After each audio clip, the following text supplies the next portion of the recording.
Good evening and thanks for joining us on this Sunday night. I'm Alex Engel. Libraries, bookstores, and readers have united together and formed a joint lawsuit seeking to overturn Arkansas Act 372, which changes the law concerning obscene materials made available to kids in libraries. KNWA's Rebecca Brown joins us live in Fayetteville. Rebecca, you spoke to several local plaintiffs on this lawsuit. What are they hoping to accomplish?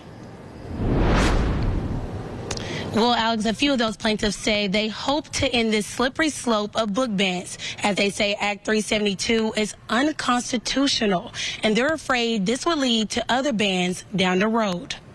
Freedom to read is something that I've taken for granted. So being confronted with the reality of Act 372 is pretty jarring. Act 372, it amends an existing law that prevents distribution of obscene library books to minors. And the amendment would allow library employees to face criminal penalties for distributing books found to be harmful to children.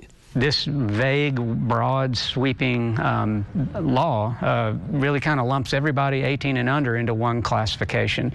And so that bothered us. And then there's the piece about where do we put those items that are just deemed obscene. The Fayetteville Public Library and Pearl's Bookstore in Fayetteville joined a joint lawsuit along with others, calling on the courts to strike down parts of Arkansas Act 372. Director of the Fayetteville Public Library, David Johnson, says the law is overreaching. We think that is a violation of our constitutional rights as well. We don't want government telling people what they can read or have access to. We're hoping to protect our local libraries, to preserve the rights of families to choose for themselves what to read. Republican State Senator Dan Sullivan, who sponsored this law, said in a statement, quote, "The lawsuit is a wasteful exercise. These public funds should be spent on the public good, not the crusade of a handful of effete bureaucrats." Daniel Jordan with Pearl's Bookstore says most of the books that have been deemed obscene so far are geared towards LGBTQ plus and minority groups. And as a bookstore that serves the community, they are called to have books available to everyone. We pride ourselves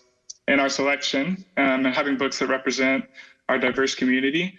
So Act 372 would actively harm our business and the communities who call Arkansas home. And Act 372 is set to take effect August 1st. Live in Fayetteville, Rebecca Brown, KNWA, Northwest Arkansas News.